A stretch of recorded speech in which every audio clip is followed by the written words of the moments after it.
یه نگاهی به اطرافمون بندازیم با توجه به شرایطی که الان توی دنیا وجود داره، متوجه میشیم که عددهایی که در مورد کشت و کشتار آدم‌ها اتفاق میفته و این عددها مطرح میشه خیلی متفاوت شده. یه زمانی میشیدیم آقا فلانی رو کشت، همه میگفتیم چه اتفاقی افتاده. ولی الان یه نگاه که میندازیم عددا رو که نگاه میکنیم میبینیم آقا فلانی تو فلان جا 50 نفر رو کشت، تو فلان جا 100 نفر کشته شد. همین اخیراً تو اتفاقی که توی همین سمت غزه افتاده هلوش 40 خورده هزار نفر کشته شدن. یا مثلا الان تو اتفاقایی که مثلا دور و برمون نگاه میکنیم تو خاورمیانه میبینیم یه عده‌ای اومدن یه جایی رو گرفتن و همینجوری دارن برای خودشون میکشن، فیلماش هست، سر میبرن. یا داعش، شما نگاه بکنید میبینید اینا همینجوری به راحتی دارن میکشن و فیلم میگیرن و خیلی هم بازتاب دارن میگیرن. حالا سوال اینجاست، آیا واقعا اینایی که دارن این کارا رو انجام میدن اینا جنن یا آدم فضایی هن؟ یا از یک کره دیگه ای اومدن؟ یا چه جوریه اینا، که به چه علتی، چطوری این اتفاق میفته؟ افراد چطوری چه این تصمیمی رو میگیرن که این کارو بکنن؟ تو این ویدیو میخوایم به این موضوع رسیدگی بکنیم و پاسخش رو بهتون بدیم. با ما همراه باشید.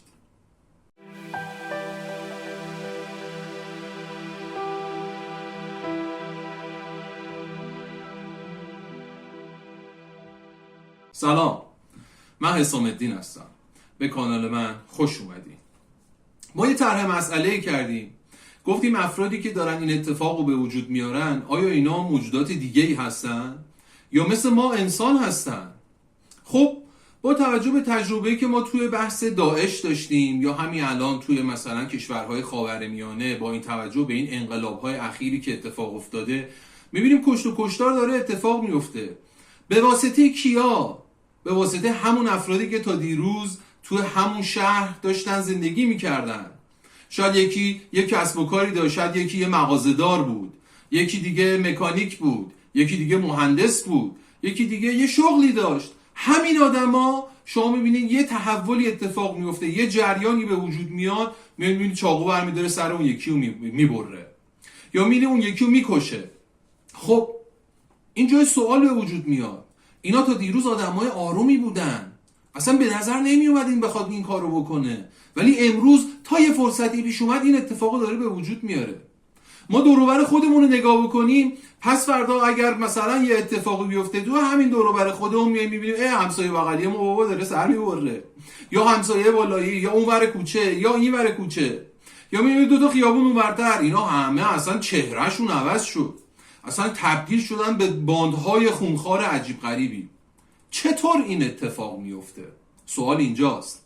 مطمئناً اینها آدم فضایی و یا جن نیستن. چرا؟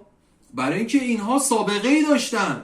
شما نگاه میکنید مثلا سابقه افرادی که حالا توی داعش بودن، سابقه شون رو بررسی میکنید، آقا تو فلان شهر، تو فلان خونه، تو فلان خانواده داشته زندگی میکرده، تحصیل داشته میکرده، درس میخونده، سر کار میرفته.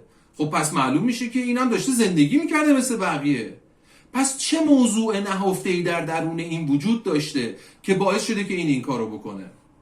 دوستان، ما تحقیقاتی که کردیم و این تحقیقات به صورت علمی انجام شده، میخوام که چند تا مورد و فاکتور رو به شما اعلام بکنم، مطرح بکنم تا شما به این قضايا توجه بکنید و فکر بکنید.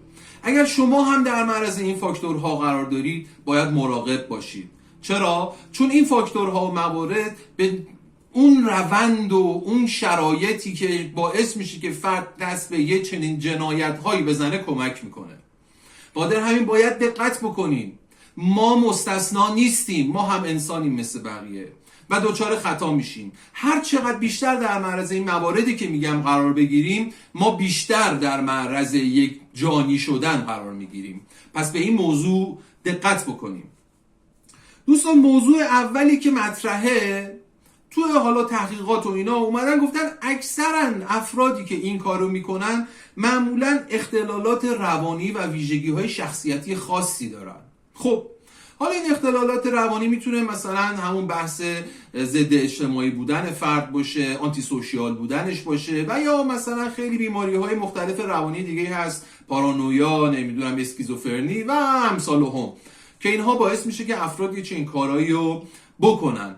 خب این یکی از عامل هاست، ولی ما نمیتونیم بیایم بگیم که آقا یک عنصری مثل داعش همشون مثلا آنتی سوشیال بودن، همشون پارانویا بودن. خب این یه چیز عجیبه، امکانش نیست. پس عوامل دیگه‌ای هم وجود داره که اونها میتونه خیلی مؤثر باشه تو این قضیه. عامل دومی که در این زمینه مطرح شده بحث حساسیت زدایی از طریق رسانه ها و فناوریه. این خیلی موضوع مهمیه. شما الان نگاه بکنید، رسانه های اجتماعی نگاه کنید، پر شده از فیلم های سربریدن، پر شده از فیلم های شکنجه یک گروهی که اومده یک بخشی از یک کشوری رو گرفته، پر شده از فیلم هایی که اینها دارن همدیگر شکنجه میدن. همین جنگ روسیه و اوکراین، همین جنگایی که تو خاورمیانه به وجود اومده، همین داعش. ببینید این فیلم ها ناخودآگاه داره روان آدم رو برای آدم عادی سازی میکنه. آدم داره این فیلم ها رو میبینه، اولش یه ذره ناراحت میشه، بعد از اون کم کم با تکرار این فیلم ها دیگه عادی میشه واسش، سربریدن براش یه چیز طبیعی میشه. خب اینا یکی از چیزاییه که باعث میشه که فرد به این سمت گرایش پیدا بکنه. با همین باید مراقب این قضايا باشیم، زیاد خودمون رو در معرض اینها قرار ندیم. اینها حساسیت‌های ما رو از بین میبره. موضوع بعدی بحث روایت‌های فرهنگی و اون جریانات تاریخی که وجود داره. ببینید دوستان، حالا ما تو این موضوع من یه مثالی بهتون بزنم. هیچ وقت یادم نمیره، یکی از دوستان خیلی دور بود، این توی خونه پدر خانواده میشست برای بچه‌ها تعریف می‌کرد، میگفت آره تو خانواده ما خیلی غیرتی هستیم. تو خانواده ما یک زن چپ بره سرشو میبریم. آقا این این مبحث رو مطرح میکرد تو خانواده، بی خود بی دلیل. آقا یعنی چی؟ بی خود میکنی سرشو میبری؟ ولی این کارو میگم، هی مطرح میکرد، هی میگفت تا چند سال بعد ما مثلا از دور شنیدیم که پسر اون خانواده با همسرش دچار مشکل شد، رفت چاقو برداشت سر زنش و پدر زنش و مادر زنش همه رو برید. یعنی چی؟ یعنی روایت هایی که ما داریم هی تعریف میکنیم برای خانواده، این روایت ها مملو از خشونته، مملو از عادی سازی کارهایی که اینها بسیار ناشایستن و همین روایت ها کم کم این موارد رو برای ما عادی سازی میکنه. شما نگاه بکنید مثلا توی گروه های داعش و امثالهم، اینا اکثرا دارن در مورد کشت و کشتار و این صحبت هایی که اتفاق افتاده روایت تعریف میکنن به صورت حماسی. آقا فلانی اینجوری در یک چنین جنگی اینجوری زد، یکی رو 2 نصف کرد. خب وقتی اینو هی داره تعریف میکنه، هی مطرح میکنه، کم کم این موضوع برای طرف عادی سازی میشه و این براش میشه یک الگو و این اتفاق براش میفته. پس باید به این دقت بکنیم، مخصوصا تو خانواده ها. حواسمون باشه داریم به بچه هامون چی یاد میدیم، حواسمون باشه این همه خشونت و این صحبت ها برای بچه ها مطرح نکنیم. موضوع بعدی هیجان تابو شکنیه. دوستان یک تبی به وجود اومده مخصوصا تو فضای مجازی، اونم اینه که آقا بیایم تابوها رو بشکنیم. تابوها بده. کی گفته تابوها بده؟ بعضی از تابوها خیلی هم خوبن، نمیگیم همشون، یه سریاشون غلطه، اما یه سری از تابوها اصلا نباید شکسته بشه و همین شکوندن تابوها کم کم باعث میشه که این تبدیل بشه به یک روال. حالا شما نگاه میکنید میبینید که آقا مثلا کشتن آدم خودش یه تابوه. وقتی فرد از تابوهای خیلی کوچیک شروع میکنه، مثلا احترام به پدر، این یک تابوه تو خانواده، فرزند از همینجا شروع میکنه، تابوی احترام به پدر رو میشکونه. بعد از اون کم کم احترام به اجتماع، اون تابو رو میشکونه.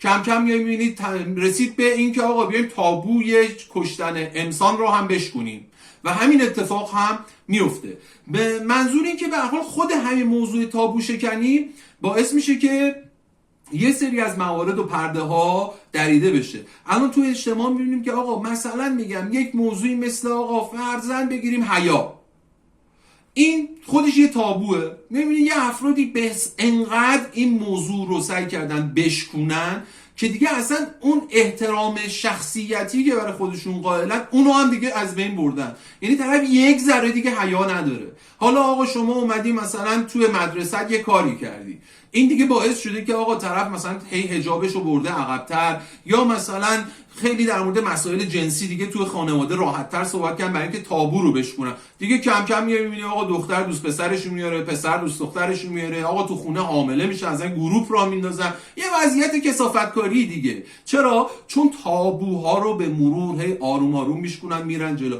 دیگه هیچی از اون شرم و حیا و احترام و اینا نمیمونه. خیلی از تابوها به این صورت شکسته میشه و کم کم هی مراحلش میره بالاتر تا به مرحله‌ای برسه که میبینی یهویی داعش از توش در میاد. مرحله بعدی و موضوع بعدی که خیلی های اهمیته بحث قدرت و کنترله. دوستان یکی از مواردی که تو افراد وجود داره و خاموشه معمولا همین بحث قدرت و کنترله.